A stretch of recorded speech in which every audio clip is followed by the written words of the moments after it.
YouTube. And when people saw how absurd it was, it made it much harder to deny that something had gone very wrong. Now, of course, the response at that point was, well, that's evergreen. And I, at this point now, famously said, no, evergreen is maybe more dramatic in this way. It's earlier, but this is going to spill out into everything. It's already riddled throughout the other universities, and now that's just undeniable.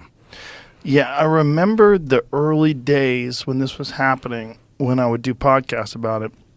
And I think this is back when I was still reading comments. And one of the comments was, why would you care about what's happening in these universities? Like, this has literally no bearing on you. And my thought was, I don't think that's true, because the people from universities are eventually going to go into the workplace. And if this ideology is so radically different than anything I experienced when I was in my early 20s, like there's a shift in the culture that seemed to be a groupthink shift that was forcing people to accept these crazy ideas, and that this is going to have some spillover. And now we know that that's 100% true. Like, Jordan was ringing the alarm for this a long time ago, and I'm sure you're aware of what's happening to him now. I am aware that something new is happening to him in the last couple of days, but I have not caught up to it. I don't know if he wants me to discuss this publicly, so I'm going to hold off and wait until he does, because I believe he's addressing it publicly. Has he addressed this on his see if he go to his Twitter page, see if he said anything. But I'm having a Wi-Fi issue at the moment.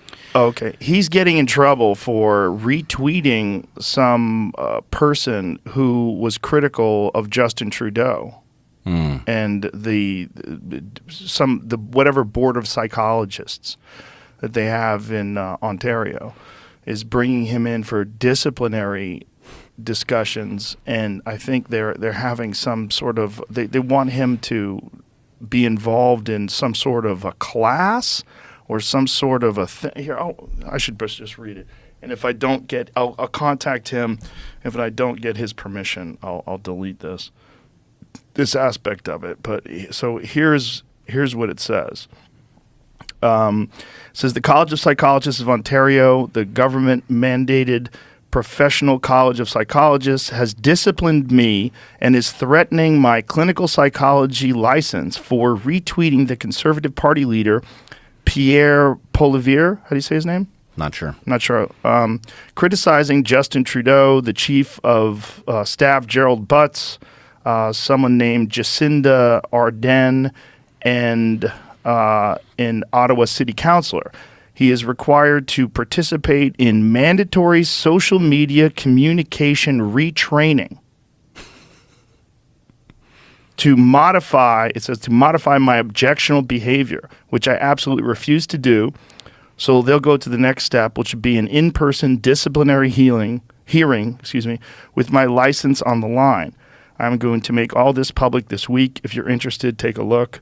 Canada has given over to the commissars, something I thought I'd never see in my lifetime. Happy New Year. Well, I can't say I'm terribly surprised. Ultimately, anybody who remains inside an institution is going to be up against disciplinary hearings if they insist on seeing reality and discussing it. But the term retraining, I'll read it again because it sounds so bonkers that someone would think that this is a good idea. That this term is so crazy that he is going to have to participate in mandatory social media communication retraining.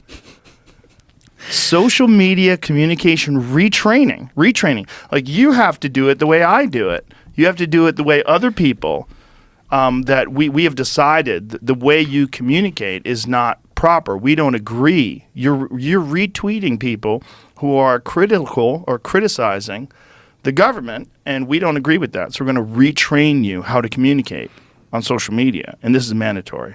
You have to do it, and then you're going to have to adhere, right? Because if you do it, if you go through the retraining and then you don't adhere, well, then it doesn't count. Like, you have to be a different person. Yeah, I mean, I am simultaneously shocked. Myself from 10 years ago is absolutely shocked. Yeah. Myself that has lived up to this point through the last 5 years is not shocked. you At know. all. No. The disciplinary hearings are part of the structure that keeps the last holdouts from doing their thing. And in this case, you and I both know that Jordan is not going to bow to this. There's nothing that they can say that is going to cause him to do that. Well, fortunately, he doesn't have to. This Right. is the most important part about it, is that Jordan has achieved escape velocity. And he doesn't need them anymore. And so this is an empty threat. So this removing his license, you're not going to take away his education, his degrees. You can't. If you say you're removing his license, well, I don't think he's seeing clients anymore. He's not really acting as a clinical psychologist anymore, is he?